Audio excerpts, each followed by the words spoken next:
Hey everyone, I'm professional photographer Ian Plant and co-founder of Shuttermonkeys.com, and right now I'm up in Greenland photographing icebergs with pro team member Erez Marom, and we're having a great time. We've seen some amazing things. We've been mostly using our drones to get some epic photographs of the icebergs from the air, but as you can see from my face, we've also had some epic drone fails.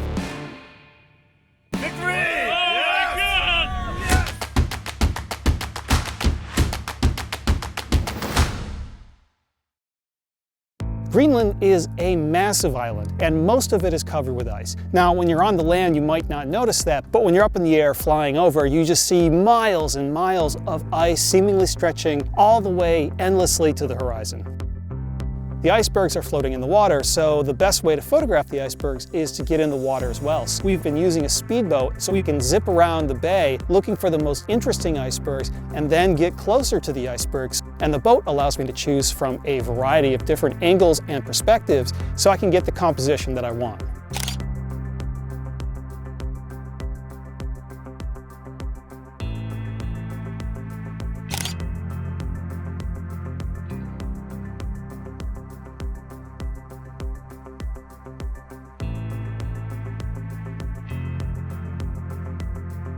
So the drone is a really great way to photograph the iceberg. So when you're in the boat, you're limited to the position you can get from the water. But with the drone, you've got an infinite variety of places where you could move your camera to get the perfect composition. You can go up a lot higher, and that opens up a lot of different perspectives than what you get when you're shooting from the water.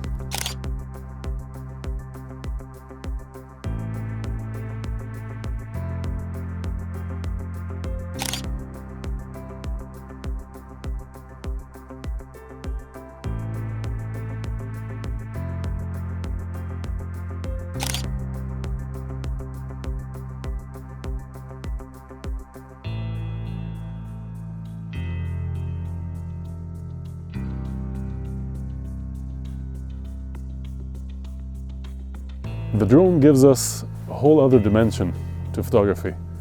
If you're shooting from the ground level or sea level, where we're at with the DSLR straight from the boat, it's very hard to create differentiation or separation between the different elements of the frame. And in landscape photography, we really love separation. We always think about composition, and separation is a big part of it. If you take the drone up, you can control the distance between the different elements. You can control your orientation relative to the different elements, and you can better solve the puzzle, which is composing a landscape image.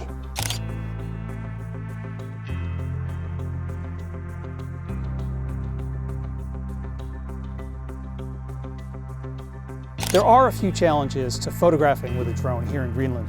First of all, there's a lot of interference coming from the glacial ice and from the iron that's in the rock here. So sometimes the GPS isn't really working properly, so the drone doesn't know exactly where it is. And a lot of times there's interference with the signal that's going from the remote control to the drone.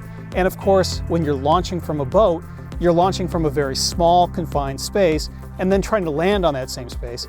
And the whole time the boat is moving, so you can't just press the return to home button like you would do on land.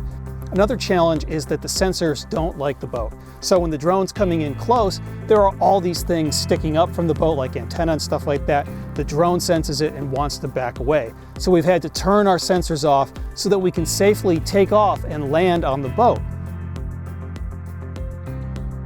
So one evening we're flying in this bay that's full of icebergs, and it was foggy, and Erez and I both had our drones up for quite some time, and as our batteries started getting low, we started looking for the boat and we couldn't find it.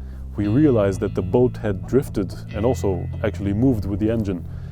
The boat was big, but it was in a huge bay full of icebergs, and the boat was white, which made it really, really hard to distinguish between all the icebergs.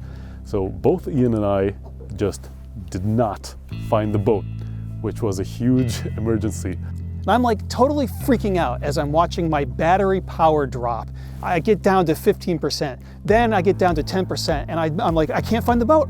So I'm going back and forth until I'm down to about 3% battery power. And at that moment, I'm convinced I'm gonna crash my drone in the ocean, I'm gonna lose it. And then I see the boat.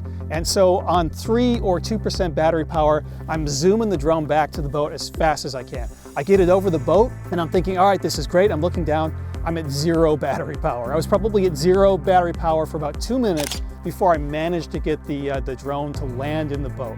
So I must have been running on fumes. It was just amazing to me. I was completely freaking out. It was a very stressful experience, but somehow luck was on my side and I managed to safely land the drone. I did not have such luck. I was down to maybe 5 or 4% battery.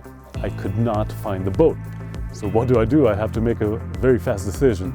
I saw a flat iceberg. I had to land on the iceberg. I did that. I kind of lost connection and I had no idea where the drone was. It was several hundred meters away from us in a bay full of ice. There was absolutely no way I could retrieve it, or so I thought. Long story short, I totally lost my drone in midair, had to land on an iceberg, and then lost it completely. Then we used the GPS to find and locate the iceberg with the drone on it. I hopped off the boat onto the berg, took my drone, and came back victorious. Erez freaking lands his drone on an iceberg and recovers it. So I'm thinking there's no way I can top Erez's great story. But a few days later, I'm launching the drone by hand from the boat. I'm holding it out in front of me and I send it off. And this gust of wind comes and blows the drone right into my face. Not once, but twice, digging into my face with each propeller swipe. And then I reach up and grab it and the propellers are digging into my hand, cutting my hand, cutting my chin really badly. In the process, I finally managed to wrestle the drone away from my face. And the only thing I'm thinking about this whole time is, yes, I am the drone fail king.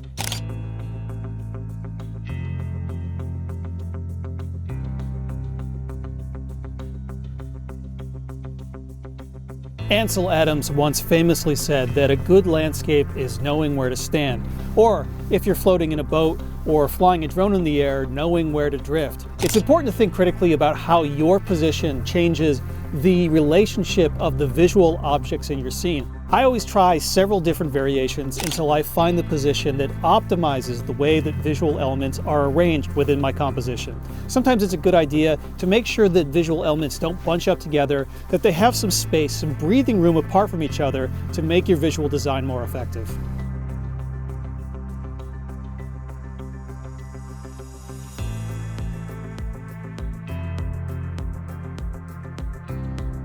Wow, this has been an incredible trip in Greenland. We had an amazing 2 weeks with a huge amount of diversity in icebergs, in conditions, in wildlife, and in locations.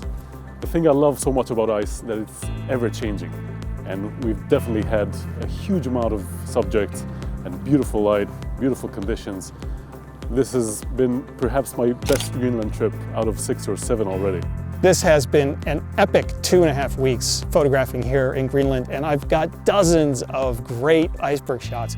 But my favorite conditions were several days in a row where we had thick fog rolling in at sunset. And the fog was very low, and so it was covering the icebergs, but the tallest bergs were poking out from the fog, just the very tops of the icebergs, catching that last light of sunset. So Erez and I flew our drones around through the fog, and it was a lot of fun. The conditions were really great. It's harder to successfully photograph fog than most people think, and so those foggy iceberg images probably weren't the best that I made on the trip, but in many ways they were the most fun and the most personal.